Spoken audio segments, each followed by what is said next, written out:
Hi, my name is Jessica Mendoza, and today I will be presenting the Eighth Amendment of our Constitution. The Eighth Amendment prohibits the government from imposing excessive bail, fines, or cruel and unusual punishment. Whenever I think about the Eighth Amendment, I am brought back to my 8th grade United States history class. This amendment specifically stuck out to me because we came up with hand motions for each amendment. And for the Eighth Amendment, what we did was we made circles in each hand and we stacked them on top of each other to make an 8. And then you would yank your top hand off and say, "Off with your head." And for some reason, that really stuck with 12-year-old me. However, let's get into the actual facts of the amendment. The Eighth Amendment was ratified in 1791 on December 15th. The amendment was designed to protect individuals from being excessively punished. It ensures that punishments for crimes are committed are appropriate for them. For example, you can't get fined $1 million for jaywalking in the streets of Dallas. The Eighth Amendment background: the United States wanted to be set apart from the British monarchy. They wanted to treat American citizens fairly and protect them from cruel and unusual punishment. The Eighth Amendment was originally proposed because Americans saw how excessive the punishment was, such as torture and public execution for extremely minor offenses. They believed consequences of committing a small crime were so inhumane and unjustifiable. In the time the bill was created, the Americans witnessed the British monarchy performing brutal punishments and did not want to continue this behavior. There was an elimination of violating humanity due to the Eighth Amendment. The government can no longer torture confessions out of civilians. There is a protection placed over American citizens because of this amendment. However, there are some gray areas with this amendment. It's a little vague. The amendment does not define what cruel and unusual punishment actually is. As a result of this, there have been several debates on what cruel and unusual actually stands for. In the colonial period, the British used to torture people to confess them out of crimes. Not only is this humiliating, but it had also led to a lot of false confessions. In the beginning of the United States government, fines were set impossibly high, and it was nearly impossible for people to get released before their trial. This set an unfair advantage on the rich versus the poor.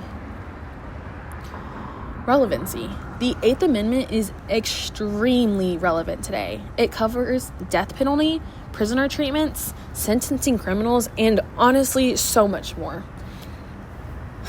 Because the amendment does not actually define what cruel and unusual punishment is, there is a huge debate on whether the death penalty is cruel and unusual. And that's something that we are still fighting with till this day. However, what we do know is it does protect U.S. citizens of inhumane causes of death.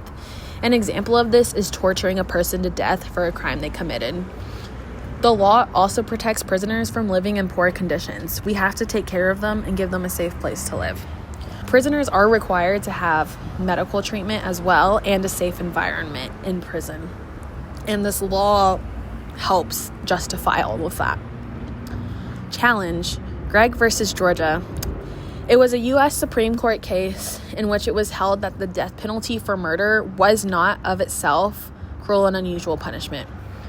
That the Eighth Amendment has to be interpreted in a dynamic and flexible manner to conform with evolving standards of decency.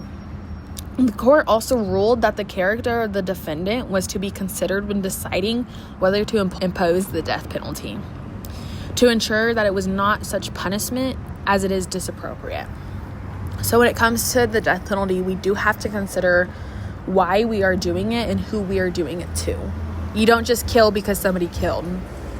Changes. If I was important enough to make any changes to the Constitution, here's what I would do. I would define what cruel and unusual punishment actually is. I think the best thing we can do to improve this amendment is add clarity.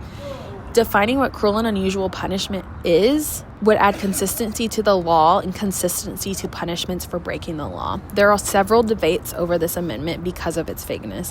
I believe adding clear definitions will decrease the confusion and increase the clarity around this amendment.